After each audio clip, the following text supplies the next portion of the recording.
Hey everyone, welcome back to Slow English Stories. I am Leo, your English teacher and your storyteller for today. Today we are going to listen to a very deep and powerful story called Don't Waste Your Life. This story is special because it will help you practice your English, but it will also make you think about your time and your dreams. Before we start, I want you to do something important.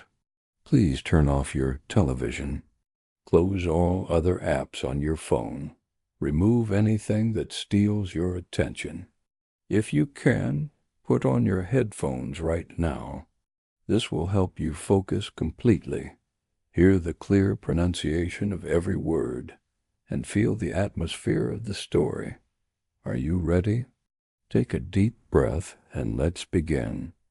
The clock on the old wooden wall did not just tick. It roared. It was a loud, heavy sound that filled the dark room. Tick-tock, tick-tock. Thomas sat completely alone in a tiny, cold room. The word tiny means very, very small. Notice the grammar here. Thomas sat. We use sat, which is the past tense of the verb sit, because this story happened in the past. The room was not pleasant.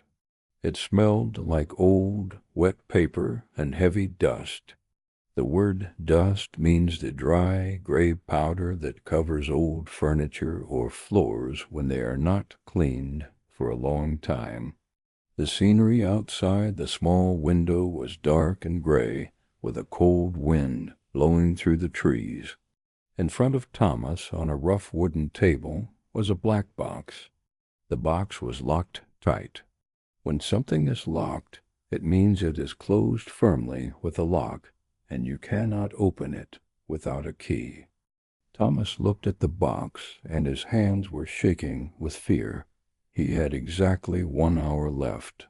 If he did not open the box before the clock struck 12, he would lose his life's greatest dream forever. But there was a big problem. Thomas did not have the key, and he had no idea where it was. Let's look at the grammar in this sentence. He had exactly 1 hour left. The word had is the past tense of have. We use left here to show remaining time. It means only 1 hour remained for him to act. Why was he in this room? What was inside that mysterious black box? Thomas closed his eyes and remembered how he arrived at this terrible moment. 5 years ago, Thomas was a young man with bright eyes and beautiful dreams. He wanted to build a great business, learn new skills, and travel the world. But every single day, Thomas lived in a very comfortable way.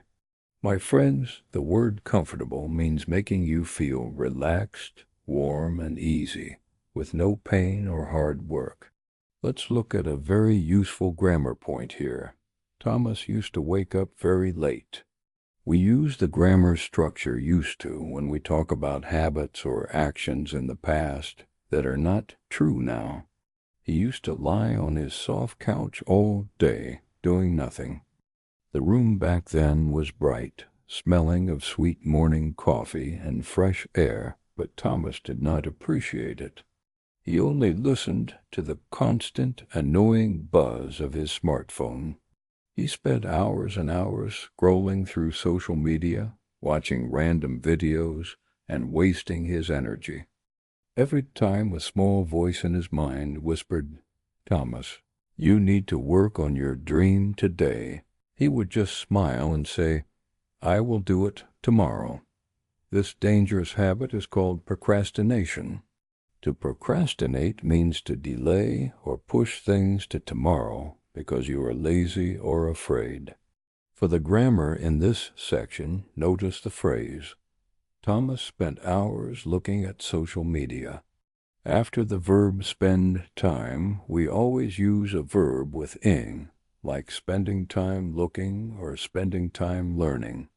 Thomas did not understand that time moves like a quiet river. It never stops flowing. 5 years passed away like shadows in the night, and he built absolutely nothing. Now, sitting back in this cold, dark room, looking at the black box, Thomas felt a terrible weight of regret. The word regret means a very sad and painful feeling because you wish you had made a better choice in the past. Let's study the grammar of this word.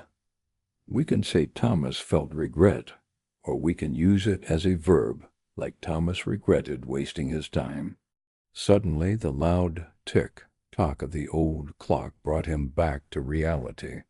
The mysterious black box on the rough table began to make a low, clicking sound, and a faint blue light appeared around the lock.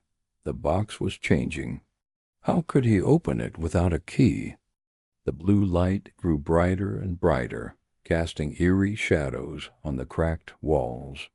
The word eerie means strange, mysterious, and a little bit scary. The room suddenly smelled like sharp electricity and cold metal. Thomas slowly reached out his hand and touched the box. His fingers were trembling. The word trembling means shaking slightly because you are very afraid, cold, or nervous. As soon as he touched the cold steel, a sudden jolt of energy ran through his body.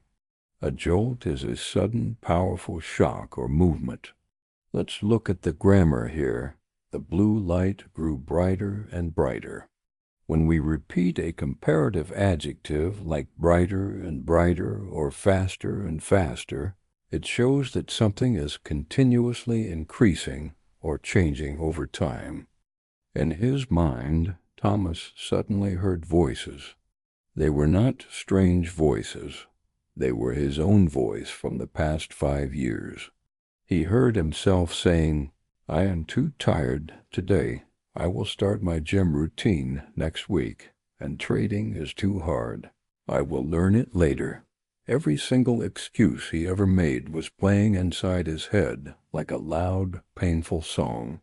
The stakes were incredibly high now, because the clock was moving faster. Tick, tock, tick, tock. Thomas realized something terrifying. The box did not have a keyhole for a metal key. The lock was controlled by his own memories. To open it, he had to face his deepest fears and the truth about his lazy habits. Notice the grammar in this sentence. To open it, he had to face his deepest fears. We use the structure had to express obligation or necessity in the past. It is the past tense of have to. Thomas looked at the clock again. Only 30 minutes remained. His heart was beating like a hammer. What would happen if he could not find the answer inside his own mind? Let's see how Thomas fights this internal battle. Thomas stared at the box as the memories continued to flash before his eyes. He saw himself sitting at a desk looking at an English textbook, and then closing it with a sigh to watch a movie instead. He smelled the dusty pages of books he never opened and heard the quiet whisper of his forgotten potential. The atmosphere in the room became heavy and suffocating.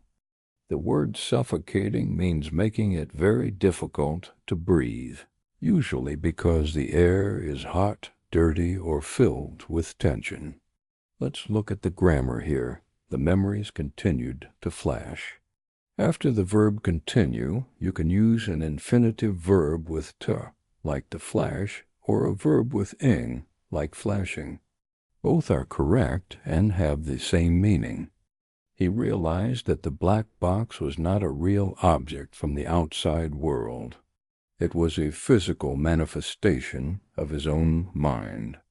It contained his wasted years, his trapped potential, and the version of himself that he had murdered with laziness. To break the lock, he had to speak the absolute truth out loud. Thomas swallowed the lump in his throat. His throat felt dry like sand. He took a deep breath, looked at the glowing blue lock, and said, "I am the one who locked this box. I blamed the world.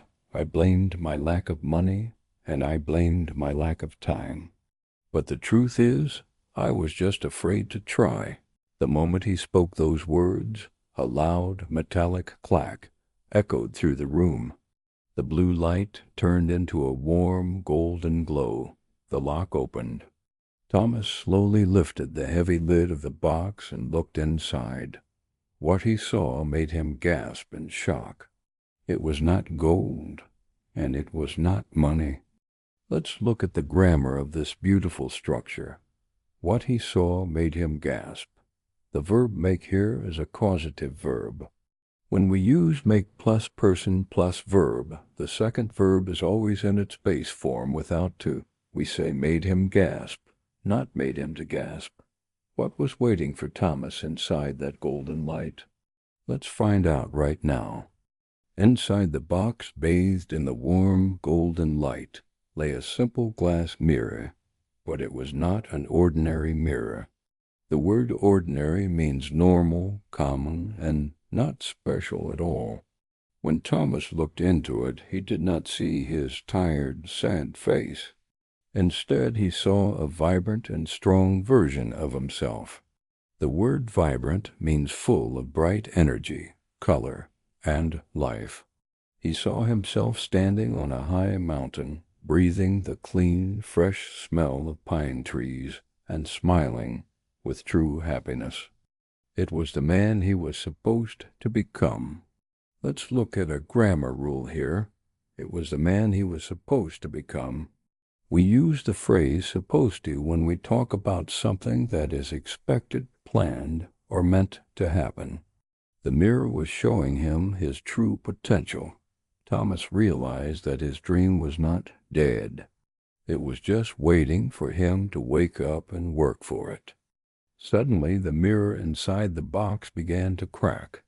With a sharp, loud noise, it shattered into 1,000 tiny pieces of golden light. To shatter means to break violently into very small pieces. As the light filled his eyes, the cold, dark room completely disappeared, and Thomas woke up with a loud gasp. He was lying in his own bed.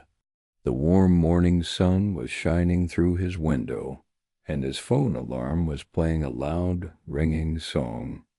It had all been a powerful dream, but a deep feeling of urgency remained in his heart. The word urgency means a strong feeling that you must act immediately, without waiting for tomorrow. Pay close attention to the grammar in this sentence.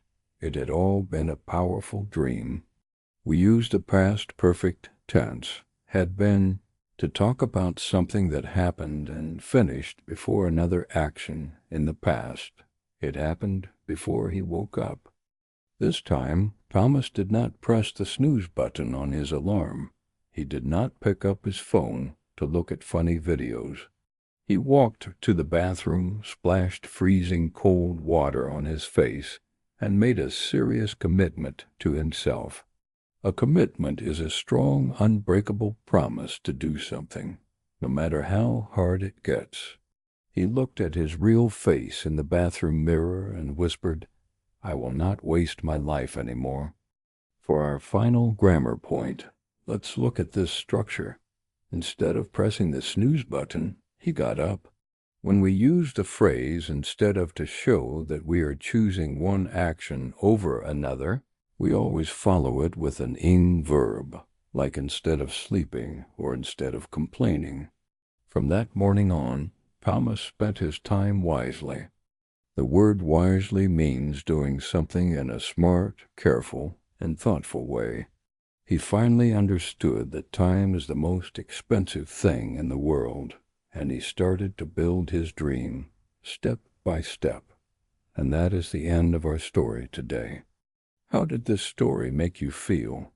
Are you going to be like the old Thomas or the new Thomas? Remember, your time is your life. Do not kill it by waiting for the perfect moment. The perfect moment is right now. If you loved this story and learned some new English words today, please hit that like button, subscribe to Slow English Stories, and turn on the notification bell so you never miss a new lesson. Share this video with a friend who needs some motivation today. Keep listening, keep practicing, and most importantly, keep taking action in your life. I am Leo, and I will see you in the next story. Stay strong, everyone.